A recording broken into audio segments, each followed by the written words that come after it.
Hello friends. आज की इस वीडियो के अंदर हम लोग बात करेंगे जेनसेंस थ्योरी कि आखिर में जेनसेंस थ्योरी क्या होती है और इसके कुछ अजम्पशन और डेरिवेशन की हम लोग यहाँ पर बात करेंगे। दोस्तों, जब बंकर्स एंड साइलोस को डिज़ाइन किया जाता है तो उसको डिज़ाइन करते वक्त हम लोग जेनसेंस थ्योरी का भी यूज़ करते हैं और हमारे पास एक और थ्योरी है डेट इज़ एरिस थ्योरी, उस थ्योरी का भी यूज़ किया जाता है। आज की इस वीडियो में हम लोग डिस्कस कर लेते हैं जेनसेंस थ्योरी, देन फिर हम बात करेंगे एरिस थ्योरी के ऊपर। तो दोस्तों, आपके सामने आप देख सकते हैं एक सेक्शन बना हुआ है। इस सेक्शन किसका है? ये बंकर हो सकता है या फिर साइलोस हो सकता है। ठीक है, तो ये सेक्शन आप देख सकते हैं। सबसे पहली बात तो इस सेक्शन की मदद से हम लोग क्या करेंगे, जेनसेंस थ्योरी का डेरिवेशन करने वाले हैं। लेकिन उससे पहले मैं आपको कुछ एजम्पशंस है जो बता देता हूँ किसकी, जेनसेंस थ्योरी के। दोस्तों, जेनसेंस थ्योरी बोलती है, पहला एजम्पशन जो इसका है कि लार्ज पोर्शन जो रहता है इसके अंदर जो भी मटेरियल स्टोर्ड है उसका, ठीक है, उस मटेरियल के वेट का, वो हमारा जो फ्रिक्शन है किसका, मटेरियल और वॉल्स किसके, इस बिन के या फिर शैलो बिन के या फिर बोले डीप बिन के, उसके द्वारा रिटेन कर लिया जाता है।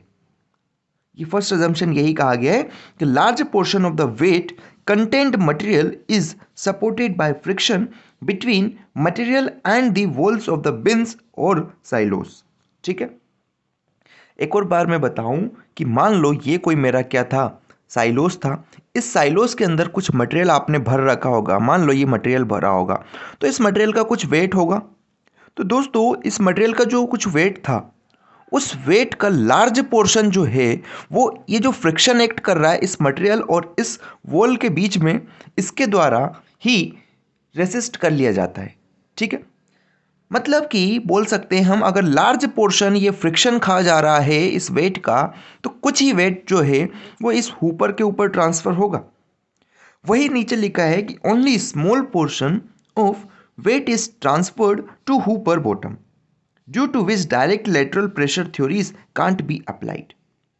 इसकी वजह से इस पर क्या हो रहा है, लेटरल प्रेशर थ्योरीज जो थी, डेट इज, अगर हम लोग बात करें, हमने बेल्स एनालिसिस पढ़े थे एंड रैंकाइन थ्योरी पढ़ी थी जियोटेक्निकल इंजीनियरिंग के अंदर, उन थ्योरीज को डायरेक्टली हम यहाँ पर अप्लाई नहीं कर सकते। ठीक है, तो मेरे ख्याल से दोस्त आपको ये बात क्लियर हो गई होगी कि क्या अजम्पशंस हमने लिए थे। हमने अजम्पशंस लिए थे कि सबसे पहली बात तो कि लार्ज जो वेट है इस के अंदर जो भी मटेरियल स्टोर्ड है उसका, वो रेसिस्ट कर लिया जाता है फ्रिक्शन के द्वारा, और कुछ ही वेट जो है वो ट्रांसफ़र होता है हुपर को। दोस्तों, ये जो कॉनिकल सेक्शन आप देख पा रहे हैं आपके सामने, इस सेक्शन के अंदर, इसको हम लोग बोलते हैं क्या, hopper. This is what known as hopper मेरा। तो मेरे ख्याल से आपको ये चीज़ क्लियर हो गई होगी। अब हम लोग बात करेंगे कुछ आगे की। तो यहाँ पर एक और पॉइंट लिखा है, ये पॉइंट क्या बोलता है, here the walls vertical are subjected to combine compression and lateral pressure. मतलब कि अगर डायरेक्ट जो लेटरल प्रेशर थ्योरी है वो नहीं लग पा रही है, तो यहाँ पर आपको एक चीज़ नोट करना है कि जो वॉल्स है किसकी, साइलोस की, ये जो वॉल्स है, ये वॉल्स के अंदर आपको दो चीज़ देखने को मिलेगी। डेट इज़, पहली बात तो ये कंप्रेशन भी यहाँ पर हो रहा है, साथ में लेटरल प्रेशर भी यहाँ पर देखने को मिलेगा। ठीक है, तो यहाँ तक जो बातें मैं बताया हूँ आपको क्लियर हुई या नहीं हुई, मुझे कमेंट करके ज़रूर बताइए। अब इसके डेरिवेशन की तरफ हम लोग मूव करते हैं। तो दोस्तों, डेरिवेशन की तरफ मूव करने से पहले कुछ टर्मिनोलॉजी से जो कि मैं आपको बता देता हूँ, जो कि हमको डेरिवेशन करते वक्त काम में आने वाली है। जैसे कि आपके सामने इस सेक्शन में अंदर देखेंगे तो प्रेशर, ऊपर से जो प्रेशर लगने वाला है मटेरियल के द्वारा, सबसे पहली बात तो कि मैं यहाँ से यहाँ तक एच हाइट कंसिडर कर लेता हूँ। जो मेरा रेक्टेंगुलर सेक्शन होगा या जो मेरा सर्कुलर सेक्शन होगा, अगर मैं इसको टॉप से देखूंगा, तो जहाँ तक ऊपर के टॉप तक, मतलब टॉप ऑफ दी साइलोस से तो ऊपर के टॉप तक की हाइट को मैं एच बोल देता हूँ। ठीक है, अब मैं यहाँ से यहाँ तक एक एच हाइट कंसिडर कर लेता हूँ, कोई से भी स्मॉल एच पर एक डी एच विड्थ का एक एलिमेंट मैंने सपोज ये कंसिडर कर लिया है। ठीक है, तो यहाँ से अगर इस सेक्शन के, डेट इज एच हाइट के ऊपर, अगर किसी की वजह से जो मटेरियल स्टोर्ड है उस मटेरियल की वजह से पीवी प्रेशर लगता है, तो डी एच हाइट बिलो कितना लगेगा, जितना ऊपर से उतना ही नीचे से लगेगा क्या, नहीं, क्योंकि अगर डी एच सेक्शन बिलो में देखूंगा तो यहाँ पर जो प्रेशर एक्ट होगा वो P V plus D P we होता है। ये आपको बाकायदा पता होगा, इंजीनियरिंग मैकेनिक्स में आपने देखा होगा किस तरह से सेक्शन के अंदर वेरिएशन होता है। ठीक है, तो ऊपर से प्रेशर कौन सा लग रहा है, पीवी, और सेक्शन बिलो कौन सा प्रेशर लग जाएगा, पी प्लस डीपीवी। ये आपको ध्यान रखना है दोस्तों। ये पूरा का पूरा जो क्रॉस सेक्शनल एरिया है इसको मैं ए बोल देता हूँ। ठीक है, इस ऊपर का या बोले इस बीम जो है हमारा बिन से, इस बिन का जो एरिया है उसको ए बोल दिया, एरिया ऑफ क्रॉस सेक्शन। ठीक है, यहाँ तक कोई समस्या नहीं होनी चाहिए। और इसका जो डायामीटर है दोस्तों इसको डी बोल दिए गए, है ना। अब इसके अंदर जो मटेरियल स्टोर्ड है वो मटेरियल एक हॉरिजॉन्टल फोर्स भी लगाता है।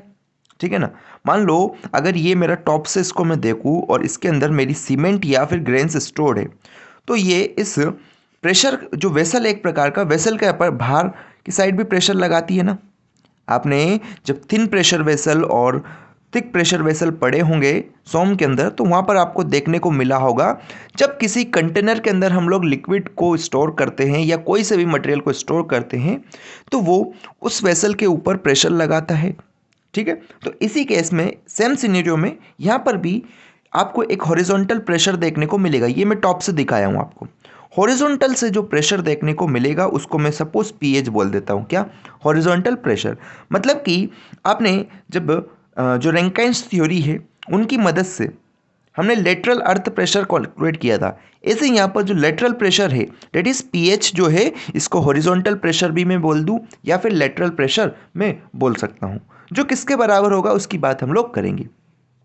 साथ में दोस्तों यहाँ पर जो मटेरियल स्टोर्ड है, इस मटेरियल की वजह से एक यहाँ पर क्या लगेगा, फ्रिक्शन लगेगा किसके बीच में, वॉल और इस मटेरियल के बीच में। उसको अगर मैं F बोल देता हूँ और F की वैल्यू यहाँ से म्यू इंटू पी एच है, क्योंकि मैं जानता हूँ फ्रिक्शन की जो वैल्यू होती है दोस्तों वो coefficient of friction into normal force होती थी। आपने इंजीनियरिंग मैकेनिक्स के अंदर ये चीज़ देखी होगी। तो यहाँ से जो फ्रिक्शन की वैल्यू होती है डेट इज फ्रिक्शनल फोर्स की वैल्यू होती है, या फ्रिक्शनल फोर्स की इंटेंसिटी जो होती है वो म्यू इंटू नॉर्मल फोर्स के बराबर होती है। इस सेक्शन में या इस केस में नॉर्मल फोर्स की वैल्यू मेरी पीएच है, तो यहाँ पर सीधे सीधे फ्रिक्शन की वैल्यू क्या आ जाएगी, mu, that is coefficient of friction between किस किस के बीच में, जो हमारा मटेरियल स्टोर्ड है वो और वॉल के बीच में। दोस्तों ये म्यू डैश है। ठीक है, अभी मैं टर्मिनोलॉजी से आपको बताऊंगा। ठीक है, तो फ्रिक्शन की वैल्यू कितनी आएगी, mu dash into P H horizontal. I think अभी तक जो चीज़ें मैं आपको बताया हूँ ये क्लियर हो गई होगी। सो यहाँ पर सारी की सारी बातें मैं लिख कर लाया हूँ जिससे कि आपका टाइम वेस्ट ना हो। तो मैं आपको कुछ और बातें यहाँ पर बता देता हूँ। पीवी क्या है दोस्तों, वर्टिकल प्रेशर है। पीएच क्या है, हॉरिजॉन्टल इंटेंसिटी ऑफ प्रेशर है, जो कि मैं आपको बताया हूँ। ये हॉरिजॉन्टल प्रेशर पीएच है जो कि मटेरियल के द्वारा हमारे जो वॉल से किसकी, साइलोस की, उसके ऊपर एक्ट कर रहे हैं। ठीक है, ऐसे ही म्यू डैश जो है coefficient of friction between stored material and concrete wall. समझ गए क्या, कंक्रीट की जो वॉल है दैट इज जो हम जिससे हमारा साइलोस या फिर बिन्स बने हैं उन पर जो एक्ट कर रहा है उसको हमने बोला है क्या, म्यू डैश। आई थिंक यहाँ तक चीज क्लियर हो गई होगी। एफ जो है दोस्तों फ्रिक्शनल फोर्स है, जो कि मैं अभी आपको बताया हूँ कैसे कैलकुलेट किए हमने, mu dash into P H P horizontal से हमने इसको निकाला है। तो यहाँ तक ये भी चीज़ क्लियर हो गई होगी। एफ जो है mu dash P H that is frictional force या फिर बोले इंटेंसिटी ऑफ फ्रिक्शनल फोर्स हो सकता है हमारा। ठीक है, ए जो है दोस्तों क्रॉस सेक्शन ऑफ साइलोस है। क्रॉस सेक्शन से आप क्या समझते हैं कि ये आपसे टॉप से अगर साइलोस को देखे हो तो यहाँ पर अगर इसका डी इसका डायमीटर है तो इसका क्रॉस सेक्शन क्या हो जाएगा, cross sectional area π/4 D square होता है। ये बात आपको पता है। ठीक है, तो यहां से मैंने आपको बता दिया ए जो होता है क्या होता है, हमारा cross sectional area of silos होता है। गामा की अगर बात करें दोस्तों तो ये यूनिट वेट हो जाएगा। अब गामा दो टाइप के हमारे पास हो सकता है, एक जो मटेरियल स्टोर्ड है उसका गामा हो सकता है और एक जिससे कि वॉल बनी है, लेकिन ये गामा हमारा मटेरियल स्टोर्ड है उसका मान लेते हैं हम लोग। ठीक है, इसके बारे में और चीज़ें आपको आगे जाके क्लियर हो जाएगी। ठीक है, तो यूनिट वेट किसका है, मटेरियल स्टोर्ड का। आर जो होता है दोस्तों small R hydraulic mean radius होती है, जिसको कि हम A/P से बोलते हैं। डेट इज ए जो है ये आपने OCF के अंदर देखा होगा, ए जो होता है दोस्तों क्रॉस सेक्शनल एरिया और बाई पी क्या है, मतलब पेरीमीटर। ठीक है, P is what, perimeter. And phi जो है दोस्तों एंगल ऑफ रिपोज है, या इसी को आप लोग फ्रिक्शनल एंगल बोल देते हैं। मतलब कि जो ग्रेन पार्टिकल से हमारे जो भी इसके अंदर मटेरियल स्टोर्ड है उसके बीच में जो फ्रिक्शनल एंगल है उसको हमने क्या बोला है, angle of repose. I hope चीज यहां तक क्लियर हो गई होगी। ठीक है, सो फ्रेंड्स ये सारी चीजें मैं आपको बहुत अच्छी तरह से एक्सप्लेन किया हूं। अब हम लोग बात करते हैं कुछ और पॉइंट्स की, जिसके अंदर हम लोग डेरिवेशन करने वाले हैं जेनसन्स थ्योरी का। ठीक है, तो आइए मैं बताता हूं आपको, जस्ट वेट ए मिनट। सो अब हमारा डेरिवेशन स्टार्ट होता है। दोस्तों हमारे जो मेन एम है जिससे कि हम लोग को डेरिवेशन करना है, वो है कि आपको इस फिगर के अंदर जो भी चीज़ें दिख रही है सबको बैलेंस करना है, डेट इज इक्विलिब्रियम मेंटेन कराना है। अब इक्विलिब्रियम मेंटेन कराने के लिए हम कुछ बातें करते हैं। दोस्तों सबसे पहले मैं यहाँ पर इक्विलिब्रियम कंसिडर करूँगा किसका, वर्टिकल फोर्सेस का। ठीक है, वर्टिकल फोर्सेस मतलब summation v equals to zero, जो भी वर्टिकल डायरेक्शन में फोर्सेस लग रहे हैं उन सबको मैं क्या कर दूंगा दोस्तों, बराबर कर दूंगा। डेट इज ऊपर से लगने वाला फोर्स जो भी रहेगा, ये प्रेशर है, प्रेशर को फोर्स में कन्वर्ट करने के लिए क्या करते हैं, pressure is equals to force into cross sectional area. ठीक है, तो मैं क्या करूंगा, ये जो ऊपर से लगेगा जितना फोर्स उसको नीचे से लगने वाले फोर्स के बराबर रख दूंगा, बस मेरा फोर्स बैलेंस हो जाएगा। तो मैं क्या किया दोस्तों, यहां पर summation v equals to zero किया, that is downward force is equals to what, upward force कर देता हूं। डाउनवर्ड फोर्स अगर आप देखेंगे तो यहां पर कौन कौन से डाउनवर्ड फोर्स लगेंगे, एक तो पीवी, ठीक है, साथ में यहां पर जो ग्रेन स्टोर्ड है इसकी वजह से भी एक फोर्स लगता है, और वो कितना लगेगा, जैसे कि ये पीवी इंटू ए हो गया गामा ए डी एच। ये हमारा क्या है दोस्तों, जो मटेरियल स्टोर्ड है उसकी वजह से जो फोर्स लग रहा है। मतलब कि इस सेक्शन के ऊपर अगर आप देखेंगे तो आप जानते हैं प्रेशर क्या होता है हमारा, यूनिट वेट इंटू एच होता है। प्रेशर कैसे कैलकुलेट करते हैं, यूनिट वेट इंटू एच, लेकिन मेरे को इस सेक्शन पर प्रेशर का वैल्यू निकालनी है, तो यहाँ पर गामा इंटू एच की वैल्यू क्या है दोस्तों, डी एच है। इसको अगर मेरे को फोर्स में कन्वर्ट करना है तो मैं एरिया से मल्टीप्लाई कर दूंगा सीधे। तो यहाँ से मेरा क्या जाएगा, फोर्स ड्यू टू जो मटेरियल स्टोर्ड है किसके अंदर, डी एच विड्थ के अंदर। ठीक है, तो मैं यहां से सीधे सीधे क्या लिख दिया, पीवी ऊपर से लगने वाला force into area plus gamma ए इंटू डी एच, इतना तो ऊपर से एक्ट कर रहा है। नीचे से लगने वाला प्रेशर फोर्स आप देखेंगे तो क्या है, पीवी प्लस डीपीवी, ये भी किस सेक्शन पे एक्ट कर रहा है, ये पूरे पूरे cross section that is A पर एक्ट करेगा। तो यहां से क्या लिख दिया मैं, पीवी प्लस डीपीवी इंटू ए किया। साथ में एक फोर्स देखेंगे दोस्तों, ये फ्रिक्शनल फोर्स है। फ्रिक्शनल फोर्स की value mu dash P H है, लेकिन ये जो फ्रिक्शनल फोर्स है दोस्तों पूरी की पूरी सरकमफेरेंस पे एक्ट कर रहा होगा। सरकमफेरेंस डेट इज पेरीमीटर कितना है मेरा, पाई डी बोल देता हूँ इसके पेरीमीटर को। तो आपको यहाँ पर जानकर ये चीज़ जाननी होगी कि जो आपका फ्रिक्शनल फोर्स है that is F P into D H. ठीक है, तो फ्रिक्शनल फोर्स इनटू पूरे पेरीमीटर पे, साथ में ये डी एच इसकी विड्थ लग रही होगी, तो यहां से ये भी आ जाएगा। ये हमारा डाउनवर्ड फोर्स थे, ये हमारे अपवर्ड फोर्स थे। आई थिंक यहां तक चीज आपको क्लियर हो गई होगी। ठीक है, सो यहां तक चीज क्लियर हुई मेरे ख्याल से आपको। आपके दिमाग में एक डाउट आ सकता है, उसको मैं पहले ही क्लियर कर दूं कि यहां पर आपने एफ पी डी एच क्यों लिखा है। दोस्तों जो फ्रिक्शनल फोर्स है, फ्रिक्शनल फोर्स हमारे पूरे के पूरे पैरामीटर पर एक्ट करेगा। अगर आप इस सेक्शन को इस तरह से निकाल कर लेकर आएंगे, अगर ये सेक्शन को आप पूरा सर्कुलर है देखेंगे अगर आप, तो आपको एक रिंग जैसा दिखाई देगा।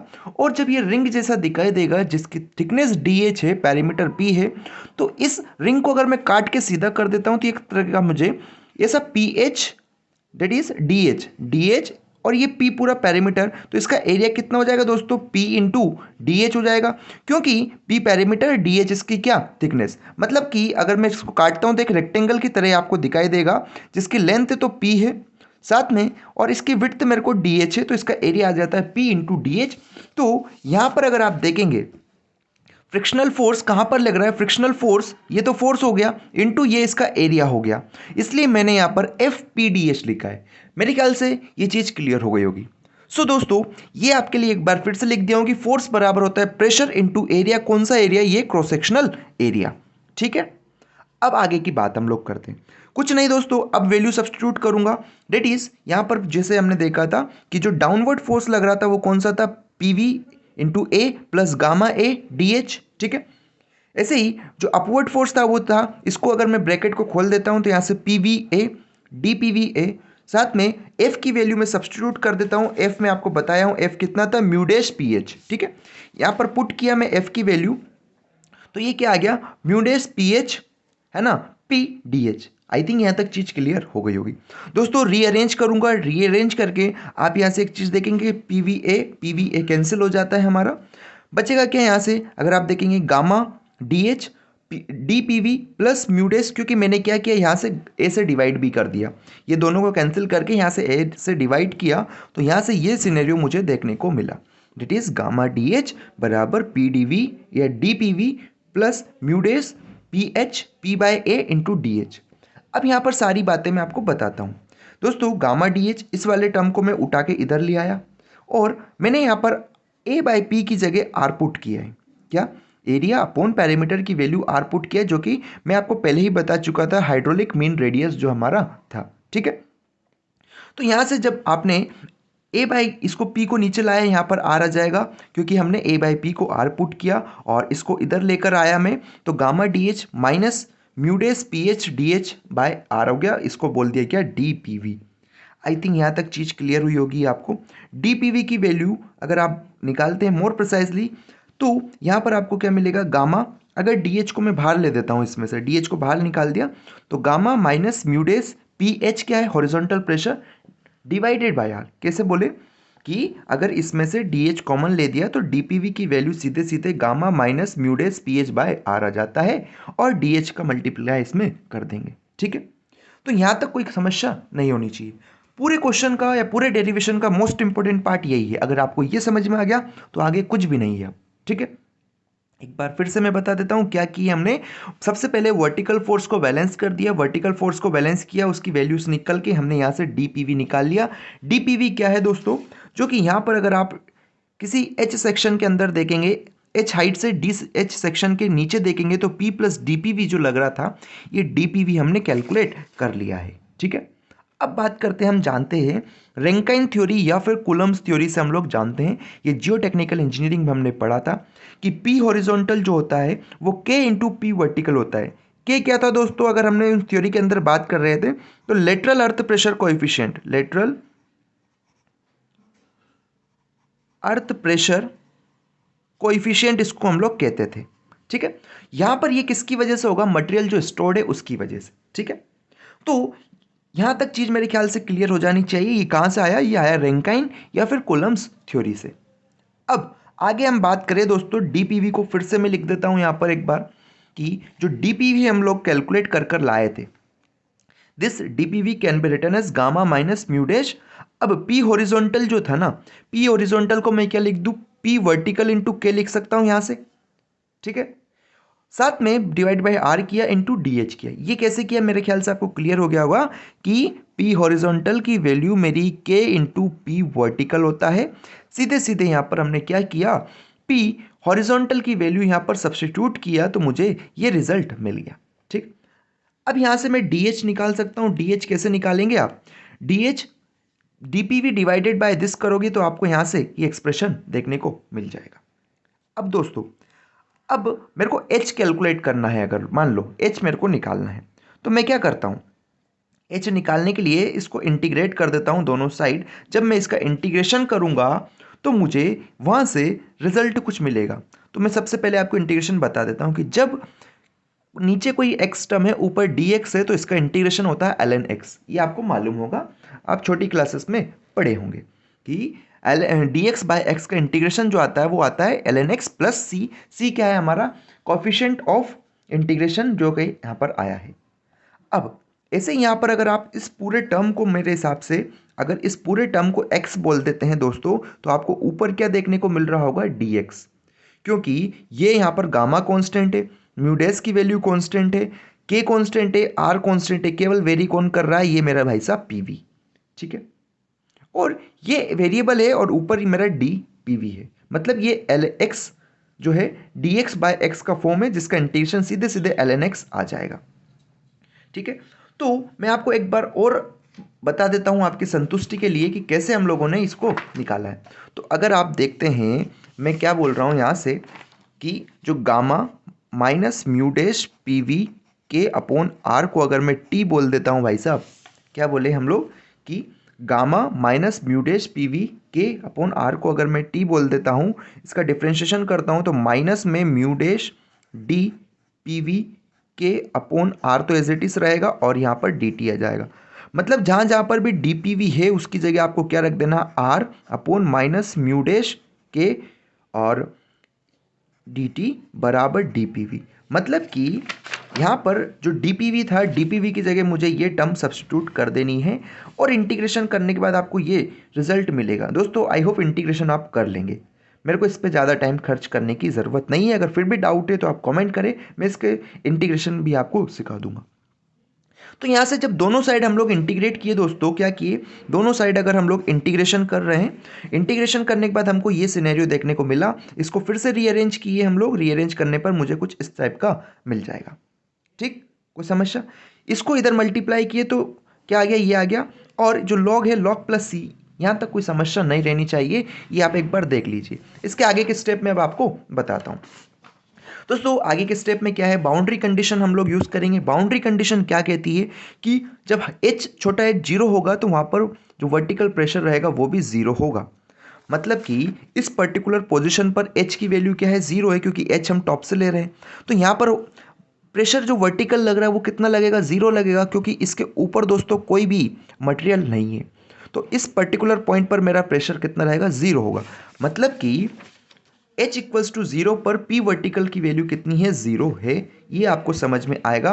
और इन दोनों वैल्यूज़ को अगर आप इस इक्वेशन में पुट कर देते हैं, इस इक्वेशन जो हमने कैलकुलेट किया है यहाँ से, ठीक है, इस इक्वेशन में अगर आप पुट करेंगे तो यहाँ से आपको C की वैल्यू ना मिल जाएगी क्या? आप h जीरो पुट करें, PV जीरो पुट करें, तो यहाँ से C की जो वैल्यू मिलेगी आपको दोस्तों, वो गामा लॉग गामा मिल जाएगी, that is log of unit weight मिल जाएगी आपको C की वैल्यू। अब C की वैल्यू को आप फिर से इस इक्वेशन में पुट कर दें, ठीक है। अगर फिर से आप यहाँ पर पुट करेंगे तो आपको इस तरह का मिलेगा, that is log gamma dash K P V by R बराबर minus mu dash K H by R plus log of gamma. ये कहाँ से आया, ये C की वैल्यू है, ठीक है ना। तो जब आप इसको इस तरह से पुट करेंगे, अब मैं क्या करूँगा, इस गामा लॉग गामा को इधर लेके आता हूँ, लॉग गामा को इधर लाता हूँ। दोस्तों आप एक चीज़ जानते हैं कि log of x minus log of y बराबर क्या हो जाता है, मेरा log of x divided y। ये एक लॉग की प्रॉपर्टी है जो कि आपको मालूम होगी, ठीक है। तो इसको मैं लॉग गामा को इधर लाया तो यहाँ पर ये पहले से था, ये मेरा x था, ये मेरा y था मान लो। तो x बाय वाई हो गया इस प्रॉपर्टी से, log gamma minus mu dash K P V by R upon gamma बराबर ये टर्म बच जाएगा, that is minus of mu dash K H by R, ठीक है। अब मैं क्या कर रहा हूँ दोस्तों, गामा इसके अंदर ले जाके इसको डिवाइड कर देता हूँ। तो ये सबसे पहले बात तो लॉग को इधर भेज देता हूँ। आप जानते हैं कि लॉग बराबर अगर t है और यहाँ पर एक है, लॉग x बराबर t है, तो आप x की वैल्यू किस तरह से निकाल सकते हैं, e की पावर t निकाल दो या फिर 10 की पावर t निकाल दो। अगर बेस 10 है और बेस e है तो इस टाइप से ये चीज़ आती है। ये सब बचपन की बातें आपको मालूम होगी। तो यहाँ पर ऐसा कैसे लिखा गया, ये मेरे ख्याल से आपको क्लियर हो गया होगा। अब मैं क्या कर रहा हूँ दोस्तों, गामा को दोनों जगह डिवाइड कर देता हूँ। तो यहाँ से मुझे ये रिलेशन मिलेगा 1 minus mu dash P V के गामा आर बराबर ये आ जाएगा, ठीक है। सिंप्लीफिकेशन कर रहे हैं हम केवल, हम जो कंसेप्ट था, कंसेप्ट केवल इतना सा था जो कि मैं आपको यहाँ पर एक्सप्लेन कर दिया हूँ पहले ही। अब आगे सिंप्लीफिकेशन करेंगे तो यहाँ से ये चीज़ देखने को मिलेगी, साथ में आपको ये रिजल्ट देखने को मिल जाएगा, ठीक। अब हम लोग क्या कर रहे हैं दोस्तों, इस वाले टर्म को मैं इधर ले जाता हूँ और इस वाले टर्म को इधर ले आता हूँ, ठीक है। तो इसको इधर लाया तो ये हो गया 1 माइनस में ई की power minus mu dash K H upon R बराबर mu dash P H upon gamma R, ठीक। अब यहाँ से मेरा मेन एम क्या है दोस्तों, हॉरिजॉन्टल प्रेशर को निकालना। तो पीएच आप निकाल सकते हैं, किस तरह से पीएच निकाल सकते हैं आप, पीएच यहाँ रहने दो, इसको इधर मल्टीप्लाई कर दो, म्यू डैश पीएच से डिवाइड कर दो, म्यू डैश से डिवाइड कर दो, तो आपको ये रिलेशन मिलेगा, डेट इज पी हॉरिजॉन्टल बराबर gamma R upon mu dash 1 minus E की power minus mu dash K H by R. P horizontal आया, ठीक है। अब आप जानते हैं कि साइलोस जो रहता है उसका सर्कुलर क्रॉस सेक्शन होता है, मैं आपको पहले ही बताया हूँ ये। तो इसका जो एरिया है, एरिया आप निकाल रहे थे कितने, pi D square, pi by 4 D square, और पेरीमीटर था इसका पाई डी। तो यहाँ से आप स्मॉल आर की वैल्यू कैलकुलेट कर लेंगे क्या, एरिया अपॉन पेरीमीटर से। अगर आप इसमें एरिया की वैल्यू पुट करेंगे, that is pi by 4 D square और perimeter that is pi D, तो यहाँ से स्मॉल आर की वैल्यू आपको मिल जाएगी कितनी, डी बाय 4, ठीक है। कैसे निकाले स्मॉल आर, यहाँ पर आपको दिखा दिया गया। अगर आप स्मॉल आर की वैल्यू d/4 पुट कर देंगे, क्या बोला मैं, अगर स्मॉल आर की वैल्यू आप d/4 पुट कर देंगे इस वाली इक्वेशन के अंदर, तो आपको p वर्टिकल मिल जाएगा और p हॉरिजॉन्टल मिल जाएगा। यहाँ से p हॉरिजॉन्टल मिलेगा और आप जानते हैं p वर्टिकल जो होता है वो क्या होता है, p हॉरिजॉन्टल डिवाइडेड बाय हमारा k हो जाता है। तो p हॉरिजॉन्टल पहले क्या मिल गया आपको, अगर r की वैल्यू आप d/4 पुट करेंगे तो gamma d upon 4 of mu dash 1 minus E की power minus 4 mu dash K h upon d। ठीक है, कोई समस्या यहाँ तक नहीं रहनी चाहिए। और इसी से पीवी निकाल देंगे आप, डेट इज वर्टिकल प्रेशर जो एक्ट करेगा वो gamma D 4 mu dash K और यहाँ जाएगा। तो दोस्तों इस वीडियो के अंदर काफ़ी अच्छी चीज़ें से हम जेनसन्स थ्योरी को डिस्क्राइब किए। सबसे पहले हम बात किए जेनसन्स थ्योरी क्या होती है, उसके अजम्पशंस देखे, फिर इसका साइड व्यू आपको बताया हुआ, सेक्शन व्यू, फिर इसके डेजिग्नेशन में आपको बताया हूँ सारे के सारे। देन इसके बाद हमने यहाँ पर इक्विलिब्रियम की मदद से सबसे पहले डीपीवी निकाला, फिर इसको इंटीग्रेट करके हमने एच की वैल्यू निकाली, और जैसे ही मैंने एच की वैल्यू यहाँ से निकाली और बाउंड्री कंडीशन लगाई, वहाँ से मेरे को क्या मिल गया, सी की वैल्यू मिली। सी की वैल्यू के बाद मैंने फिर से इक्वेशन बनाई, उसके अंदर सब्स्टिट्यूट किया, सब्स्टिट्यूट करने के बाद मैंने पी हॉरिजॉन्टल निकाला, पी हॉरिजॉन्टल निकाला और एक पर्टिकुलर टाइप के section that is circular cross section के लिए मैं आर की वैल्यू निकाला, that is hydraulic mean radius, उसको सब्स्टिट्यूट किया, पी वर्टिकल मुझे मिला, पी वर्टिकल को और पी हॉरिजॉन्टल मैंने यहाँ से कैलकुलेट किया। सो दोस्तों मेरा जो एम था जेनसन्स थ्योरी से वो क्या था, वर्टिकल प्रेशर कैलकुलेट करना और हॉरिजॉन्टल प्रेशर कैलकुलेट करना, वो मैं आपको बता दिया हूँ। आई होप ये वीडियो आपको अच्छा लगा होगा। सो वीडियो को लाइक करें, शेयर करें और ऐसी वीडियोस के लिए चैनल को सब्सक्राइब करें। और नोट्स के लिए डिस्क्रिप्शन में वेबसाइट की लिंक दी गई है, वहाँ से आप नोट्स डाउनलोड कर सकते हैं। Thank you.